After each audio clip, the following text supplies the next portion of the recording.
ನಮಸ್ಕಾರ. ವಿಡಿಯೋ ನೋಡುವಂತ ಎಲ್ಲ ಆತ್ಮೀಯ ವೀಕ್ಷಕರಿಗೆ ಹಾಗೂ ನನ್ನ ಮುದ್ದು ವಿದ್ಯಾರ್ಥಿ ಬಳಗಕ್ಕೆ ಹೃದಯಪೂರ್ವಕ ಧನ್ಯವಾದಗಳನ್ನ ಹೇಳುತ್ತಾ ಇವತ್ತಿನ ವಿಡಿಯೋದಲ್ಲಿ ನಿಮ್ಗೆ ಏನು ಕಲಿಸ್ಕೊಡ್ತಾ ಇದ್ದೇನೆ ಅಂದ್ರೆ, ನೀವು ಮನೆಯಲ್ಲೇ ಕೂತ್ಕೊಂಡು ನಿಮ್ಮ ಒಂದು ಮೊಬೈಲ್ ಫೋನ್ ಒಳಗಡೆನೆ ನೀವೇನ್ ಮಾಡಬಹುದು, ನಿಮ್ಮ ಒಂದು ಉತಾರಿಗಳಿಗೆ ಅಂದ್ರೆ 1 ಎಕರೆ 2 ಎಕರೆ ನಿಮ್ಮ ತೋಟ ಅಥವಾ ನಾವು ಹೊಲ ಅಂತಾನು ಕೂಡ ಹೇಳ್ತೀವಿ.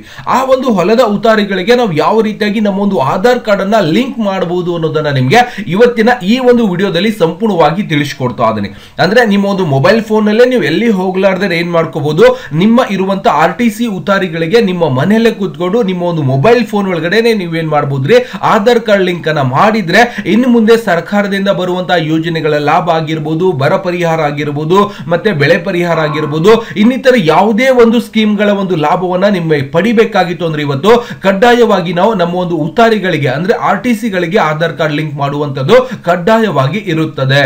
ಹಾಗಾಗಿ ಯಾವ ರೀತಿಯಾಗಿ ನಾವು ನಮ್ಮ ಒಂದು ಉತಾರಿಗಳಿಗೆ ಅಂದ್ರೆ ನಮ್ಮ ಒಂದು RTC ಗೆ ಯಾವ ರೀತಿಯಾಗಿ ಆಧಾರ್ ಕಾರ್ಡ್ ಲಿಂಕ್ ಅನ್ನ ಮಾಡಬಹುದು ಅನ್ನೋದನ್ನ ಸಂಪೂರ್ಣವಾಗಿ ಕಲಿಸ್ಕೊಡ್ತಾ ಇದ್ದಾನೆ. ಪ್ರತಿಯೊಬ್ರು ಇವತ್ತು ಯಾಕಂದ್ರೆ ಪ್ರತಿಯೊಬ್ರು 1 ಎಕರೆ 2 ಎಕರೆ 10 ಎಕರೆ ಹೊಲ ಇದ್ದವರು ಇದ್ದಿರ್ತೀವಿ, ಅಂದ್ರೆ ತೋಟ ಇದ್ದವರು ಕೂಡ ನಾವು ಇದ್ದಿರ್ತೀವಿ. ಹಾಗಾಗಿ ನಮ್ಮ ತೋಟದ ಒಂದು ಉತಾರಿ ಅಂತ ಇರುತ್ತೆ, ಅಂದ್ರೆ RTC ಅಂತ ಹೇಳ್ತೀವಿ. ಆ ಒಂದು RTC ಇಂದ ಏನಾಗುತ್ತೆ, ಇವತ್ತು ಸರ್ಕಾರದಿಂದ ಕೇಂದ್ರ ಸರ್ಕಾರದಿಂದ ಆಗಿರ್ಬೋದು, ರಾಜ್ಯ ಸರ್ಕಾರದಿಂದ ಆಗಿರ್ಬೋದು, ಇವತ್ತು ಬೆಳೆ ಪರಿಹಾರ ವಿಮೆ ಆಗಿರ್ಬೋದು, ಇನ್ನಿತರ ಯಾವುದೇ ಒಂದು ವಿಮೆಗಳ ಒಂದು ಹಣವನ್ನ ನಾವು ಸುಗಮವಾಗಿ ಇನ್ನು ಮುಂದೆ ಪಡಿಬೇಕಾಗಿತ್ತು ಅಂದ್ರೆ ಕಡ್ಡಾಯವಾಗಿ ಏನ್ ಮಾಡ್ಬೇಕಾಗುತ್ತೆ, ಆಧಾರ್ ಕಾರ್ಡ್ ಅನ್ನ ನಮ್ಮ ಒಂದು ಪಹಣಿ ಅಂದ್ರೆ ಉತಾರಿ ಅಂತ ಹೇಳ್ತೀವಿ, RTC ಅಂತಾನು ಕೂಡ ಕರಿತೀವಿ, ಅದಕ್ಕೆ ಲಿಂಕ್ ಮಾಡ್ಬೇಕಾಗತ್ತೆ. ಅದನ್ನ ಯಾವ ರೀತಿಯಾಗಿ ನಾವು ಲಿಂಕ್ ಅನ್ನ ಮಾಡಬಹುದು ಅಪ್ಪ ಅಂದ್ರೆ ಮೊಬೈಲ್ ಫೋನ್ ಒಳಗೂ ಮಾಡಬಹುದು, ಅಥವಾ ನಿಮ್ಮ ಮನೆಯಲ್ಲಿ ಇರುವಂತ ಕಂಪ್ಯೂಟರ್ ಒಳಗೂ ಮಾಡಬಹುದು, ಅಥವಾ ನಿಮ್ಮ ಹತ್ತಿರದಲ್ಲಿ ಇರುವಂತ ಆನ್ಲೈನ್ ಸೆಂಟರ್ ಒಳಗೂ ಕೂಡ ಮಾಡಬಹುದು.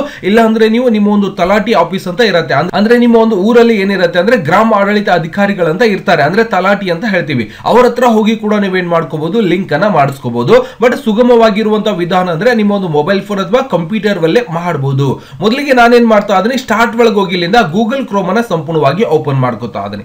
ಓಪನ್ ಮಾಡಿದ ನಂತರ ಇಲ್ಲಿ ಏನ್ ಟೈಪ್ ಮಾಡ್ಬೇಕಪ್ಪ ಅಂದ್ರೆ ಲ್ಯಾಂಡ್ ರಿಕಾರ್ಡ್ ಅಂತ ಬರುತ್ತೆ, ನಿಮ್ಗೆ ಕಾಣಿಸ್ತಾ ಇದೆಯಾ? ಇದರ ಲಿಂಕ್ ಕೂಡ ನಾನು ವಿಡಿಯೋ ಡಿಸ್ಕ್ರಿಪ್ಷನ್ ಹಾಕಿರ್ತೀನಿ, ಅದರ ಮೇಲೆ ಕ್ಲಿಕ್ ಅನ್ನ ಮಾಡಿದ ನಂತರ ಇಲ್ಲಿ ಸರ್ಕಾರ ಕರ್ನಾಟಕ ಸರ್ಕಾರ ಅಂತ ಬರ್ತಾ ಇರುತ್ತೆ ಲ್ಯಾಂಡ್ ರಿಕಾರ್ಡ್. ಯಾಕಂದ್ರೆ ಬಹಳಷ್ಟು ದಿನಗಳಿಂದ ಅಪ್ಡೇಟ್ ಆಗ್ತಾ ಇದೆ, ಪ್ರತಿಯೊಂದು ಗ್ರಾಮ ಪಂಚಾಯತಿಯಲ್ಲಿ ಕೂಡ ಹೇಳ್ತಾ ಇದ್ದಾರೆ ನಿಮ್ಮ ಒಂದು ಆಧಾರ್ ಕಾರ್ಡ್ ನಿಮ್ಮ ಒಂದು ಉತ್ತಾರಿಗಳಿಗೆ ಲಿಂಕ್ ಮಾಡಬೇಕು ಅಂತೇಳಿ. ನೋಡಿ, ಸರ್ಚ್ ಮಾಡಿದಾಗ ಈ ರೀತಿಯಾಗಿ ಒಂದು ಪೇಜ್ ಓಪನ್ ಆಗುತ್ತೆ. ಇಲ್ಲಿ ಲ್ಯಾಂಡ್ ರಿಕಾರ್ಡ್ ಕರ್ನಾಟಕ ಸರ್ಕಾರ ಅಂತ ಬರ್ತಾ ಇರುತ್ತೆ. ನೀವೇನ್ ಮಾಡ್ಬೇಕು, ಇದರ ಮೇಲೆ ಕ್ಲಿಕ್ ಅನ್ನ ಮಾಡ್ಕೋಬೇಕು. ಮಾಡಿದ ನಂತರ ಈ ರೀತಿಯಾಗಿ ರೆವಿನ್ಯೂ ಡಿಪಾರ್ಟ್ಮೆಂಟ್ ಒಂದು ವೆಬ್ಸೈಟ್ ಕೂಡ ಸಂಪೂರ್ಣವಾಗಿ ಓಪನ್ ಆಗುತ್ತೆ. RTC ಸರ್ವಿಸ್ ಅಂತೇಳಿ ಬಹಳಷ್ಟು ಒಂದು ವಿಧಾನಗಳು ಮತ್ತೆ ಸರ್ವಿಸಸ್ ಗಳು ನಿಮ್ಗೆ ನೋಡ್ಲಿಕ್ಕೆ ಸಿಗ್ತಾ ಇರುತ್ತೆ. ಇದರಲ್ಲಿ ನಾವು ಕೆಳಗಡೆ ಬರ್ಬೇಕು, ಎಲ್ಲಿ ಬರ್ಬೇಕಪ್ಪ ಅಂದ್ರೆ ಇಲ್ಲಿಂದ ಕೆಳಗಡೆ ಬರ್ತಿದ್ದಾನೆ ಸಿಟಿಜನ್ ರಿಜಿಸ್ಟ್ರೇಷನ್ ಅಂತ ಇರುತ್ತೆ. ಇದರ ಮೇಲೆ ಕ್ಲಿಕ್ ಅನ್ನ ಮಾಡ್ಕೊಳ್ಳಿ. ಮಾಡಿದ ನಂತರ ಭೂಮಿ ನಾಗರಿಕ ಸೇವೆಗಳು ಅಂತ ಇರುತ್ತೆ. ಇಲ್ಲಿ ಏನ್ ಮಾಡ್ಬೇಕು, ನೀವು ಯಾರ ಒಂದು ಪಹಣಿ ಅಥವಾ ಒಂದು RTC ಆಗಿರಬಹುದು ಉತಾರಿ ಆಗಿರಬಹುದು ಯಾವ್ದು ಲಿಂಕ್ ಮಾಡ್ತಾ ಇದೀರೋ ಅವರ ಒಂದು ಮೊಬೈಲ್ ನಂಬರ್ ಅನ್ನ ಇಲ್ಲಿ ಸಂಪೂರ್ಣವಾಗಿ ಹಾಕಬೇಕು. ಹಾಕಿದ ನಂತರ ಇಲ್ಲಿ ಕಾಣಿಸಿರುವಂತಹ ಕ್ಯಾಪ್ಚರ್ ಕೋಡ್ ಯಾವ ರೀತಿಯಾಗಿದೆ ಅದೇ ರೀತಿಯಾಗಿ ಇಲ್ಲಿ ಇರುವಂತಹ ಅಕ್ಷರಗಳನ್ನ ಇಲ್ಲಿ ಟೈಪ್ ಮಾಡಿ ನೀವು ಸೆಂಡ್ OTP ಮೇಲೆ ಕ್ಲಿಕ್ ಅನ್ನ ಮಾಡಿದಾಗ ನೀವು ಕೊಟ್ಟಿರುವಂತಹ ಮೊಬೈಲ್ ನಂಬರ್ಗೆ ಏನ್ ಬರುತ್ತೆ, OTP ಕೂಡ ಸಂಪೂರ್ಣವಾಗಿ ಬಂದಿರುತ್ತೆ. ಓಕೆ, ಸೆಂಡ್ OTP ಮೇಲೆ ಕ್ಲಿಕ್ ಮಾಡ್ತಿದ್ದಾನೆ. OTP ಸಂಪೂರ್ಣವಾಗಿ ಸಕ್ಸಸ್ಫುಲ್ ಆಗಿ ನಮ್ಮ ಒಂದು ಮೊಬೈಲ್ ನಂಬರ್ಗೆ ಬಂದಿರುತ್ತೆ. ಆ ಒಂದು OTP ಅನ್ನ ನೀವೇನ್ ಮಾಡ್ಬೇಕಪ್ಪ ಅಂದ್ರೆ ಇಲ್ಲಿಂದ OTP ಅಂತ ಕೇಳುತ್ತೆ. ಈ OTP ಅನ್ನ ನಿಮ್ಮ ಮೊಬೈಲ್ ಫೋನ್ ನಲ್ಲಿ ಬಂದಿರುವಂತಹ OTP ಅನ್ನ ನೀವೇನ್ ಮಾಡ್ಬೇಕು, ಇಲ್ಲಿ ಸಂಪೂರ್ಣವಾಗಿ ಹಾಕಿದ ನಂತರ ಏನ್ ಮಾಡ್ಬೇಕ್ರಿ, ಕೆಳಗಡೆ ಲಾಗಿನ್ ಅಂತ ಬರುತ್ತೆ, ಲಾಗಿನ್ ಮೇಲೆ ನೀವು ಕ್ಲಿಕ್ ಅನ್ನ ಮಾಡ್ಕೋಬೇಕು. ಓಕೆ, ಲಾಗಿನ್ ಮೇಲೆ ಕ್ಲಿಕ್ ಮಾಡಿದ ನಂತರ ಈ ರೀತಿಯಾಗಿ ನಮಗೆ ಸಂಪೂರ್ಣವಾಗಿ ಒಂದು ನಾಗರಿಕ ಭೂಮಿ ಸೇವೆಗಳು ಅಂತೇಳಿ ಒಂದು ಸರ್ವಿಸ್ ಪೇಜ್ ಕೂಡ ಸಂಪೂರ್ಣವಾಗಿ ಓಪನ್ ಆಗಿರುತ್ತೆ.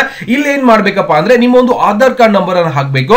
ಆಧಾರ್ ಕಾರ್ಡ್ ಅಲ್ಲಿರುವಂತಹ ಯಾವ ರೀತಿಯಾಗಿ ಹೆಸರಿದೆಯೋ ಅದೇ ರೀತಿಯಾಗಿ ಹೆಸರನ್ನ ಇಲ್ಲಿ ಸಂಪೂರ್ಣವಾಗಿ ಟೈಪ್ ಮಾಡ್ಕೋಬೇಕು. ಇಲ್ಲಿ ಸಂಪೂರ್ಣವಾಗಿ ನೀವೇನ್ ಮಾಡ್ಕೋಬೇಕು, ಆಧಾರ್ ಕಾರ್ಡ್ ನಂಬರ್ ಅನ್ನು ಹಾಕೊಳ್ಳಿ. ಹಾಕಿದ ನಂತರ ಮುಂದೆ ಇರುವಂತಹ ಆಧಾರ್ ಕಾರ್ಡ್ ಅಲ್ಲಿ ಯಾವ ರೀತಿಯಾಗಿ ಹೆಸರಿದೆಯೋ ಅದೇ ರೀತಿಯಾಗಿ ನೀವೇನ್ ಮಾಡ್ಬೇಕು, ಹೆಸರನ್ನ ಇಲ್ಲಿ ಟೈಪ್ ಮಾಡ್ಕೋಬೇಕು. ಸರಿಯಾಗಿ ಯಾವುದೇ ರೀತಿಯಿಂದ ಸ್ಪೆಲ್ಲಿಂಗ್ ಮಿಸ್ಟೇಕ್ ಆಗಲಾರದೆ ನೀವೇನ್ ಮಾಡ್ಬೇಕು, ಟೈಪ್ ಅನ್ನ ಮಾಡ್ಕೋಬೇಕು. ಸಂಪೂರ್ಣವಾಗಿ ಆಧಾರ್ ಕಾರ್ಡ್ ಮತ್ತು ಹೆಸರನ್ನ ಹಾಕಿದ ನಂತರ ಇಲ್ಲೊಂದು ಚೆಕ್ ಬಾಕ್ಸ್ ಇರುತ್ತೆ, ಇದರ ಮೇಲೆ ಆಕ್ಟಿವೇಶನ್ ಮಾಡಿ. ಆದ ನಂತರ ಏನ್ ಮಾಡ್ಬೇಕು, ಇಲ್ಲಿಂದ ವೆರಿಫೈ ಅಂತ ಇರುತ್ತೆ, ವೆರಿಫೈ ಮೇಲೆ ನೀವು ಕ್ಲಿಕ್ ಅನ್ನ ಮಾಡ್ಕೋಬೇಕು. ಅದಾದ ನಂತರ ಕೆಳಗಡೆ ಇನ್ನೊಂದು ಕೂಡ ನಮಗೆ ಕಾಣಿಸ್ತಾ ಇದೆ, ಆಧಾರ್ ಪರಿಶೀಲನೆ ಬಳಸಿಕೊಂಡು ಅರ್ಜಿದಾರ ವಿವರವನ್ನು ಪಡೆಯಿರಿ ಅಂತ ಬರುತ್ತೆ. ನೀವೇನ್ ಮಾಡ್ಬೇಕು, ಇದರ ಮೇಲೆ ಕ್ಲಿಕ್ ಅನ್ನ ಮಾಡ್ಕೋಬೇಕು. ಓಕೆ, ಅದರ ಮೇಲೆ ಕ್ಲಿಕ್ ಅನ್ನ ಮಾಡ್ತಿದ್ದಾನೆ. ಇಲ್ಲಿ ಸಂಪೂರ್ಣವಾಗಿ ಇನ್ನೊಂದು ಪೇಜ್ ಕೂಡ ನಮಗೆ ಸಂಪೂರ್ಣವಾಗಿ ಓಪನ್ ಆಗುತ್ತೆ. ಈ KYC ಸೇವೆ ಅಂತ ಬಂದಿರುತ್ತೆ. ಇಲ್ಲಿ ಇಲಾಖೆ ಬಂದ್ಬಿಟ್ಟು ಕಂದಾಯ ಇಲಾಖೆ ಇರುತ್ತೆ, ಉದ್ದೇಶ ಬಂದ್ಬಿಟ್ಟು ಸಂಪೂರ್ಣವಾಗಿ ತೋರಿಸ್ತಾ ಇರ್ತಾರೆ. ಆಧಾರ್ ಕಾರ್ಡ್ ಸಂಖ್ಯೆನ ಇಲ್ಲಿ ಸಂಪೂರ್ಣವಾಗಿ ಹಾಕೋಬೇಕು. ಓಕೆನಾ, ಮೊದಲಿಗೆ ಹಾಕಿರುವಂತಹ ಆಧಾರ್ ಕಾರ್ಡ್ ಸಂಖ್ಯೆನೆ ನೀವೇನ್ ಮಾಡ್ಬೇಕು, ಮತ್ತೊಮ್ಮೆ ಆ ಒಂದು ಆಧಾರ್ ಕಾರ್ಡ್ ಸಂಖ್ಯೆನೆ ನೀವು ಕಂಪ್ಲೀಟ್ ಆಗಿ ಹಾಕೋಬೇಕಾಗುತ್ತೆ. ಇದು ಬಹಳ ಇಂಪಾರ್ಟೆಂಟ್ ಆಗಿರೋದ್ರಿಂದ ಪ್ರತಿಯೊಬ್ಬರು ಈ ಒಂದು ವಿಡಿಯೋನ ಅತಿ ಹೆಚ್ಚು ಜನರಿಗೆ ಶೇರ್ ಮಾಡೋ ಮುಖಾಂತರ ಇವತ್ತು ಪಾಪ ರೈತರಿಗೆ ಆಗಿರಬಹುದು, ಇವತ್ತು 1 ಎಕರೆ 2 ಎಕರೆ 10 ಎಕರೆ ಹೊಲ ಹೊಂದಿರುವಂತವರಿಗೆ ಬಹಳಷ್ಟು ಅನುಕೂಲ ಆಗುತ್ತೆ. ಯಾಕಂದ್ರೆ ಇದೇ ರೀತಿಯಾಗಿ ನಾವು ಬಿಟ್ಟೆವು ಅಂದ್ರೆ ನಾಳೆ ಬರುವಂತಹ ಸರ್ಕಾರದ ಒಂದು ಯೋಜನೆ ಹಣವನ್ನ ನಮ್ಮ ಒಂದು ಬ್ಯಾಂಕ್ ಖಾತೆ ಖಾತೆಗೆ ಜಮಾ ಆಗುವುದಿಲ್ಲ.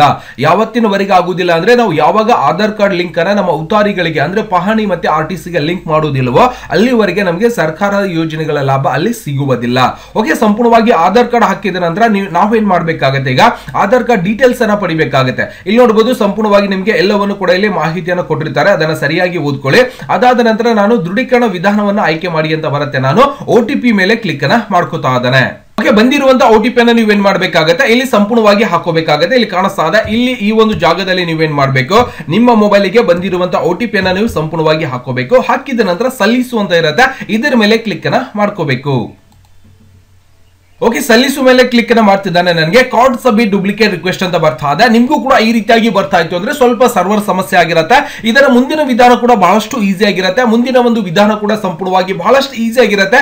ಮುಂದೆ ಕೇಳುವಂತ ಒಂದು ಆಪ್ಷನ್ಸ್ ಗಳನ್ನ ಸರಿಯಾಗಿ ಅವುಗಳನ್ನ ಭರ್ತಿ ಮಾಡಿ ನೀವೇನ್ ಮಾಡಬಹುದು, ಈ KYC ಅಂದ್ರೆ ನಿಮ್ಮ ಒಂದು ಪಹಣಿಗರಿಗೆ ಆಧಾರ್ ಕಾರ್ಡ್ ಲಿಂಕ್ ಅನ್ನ ಸಂಪೂರ್ಣವಾಗಿ ಮಾಡಬಹುದು.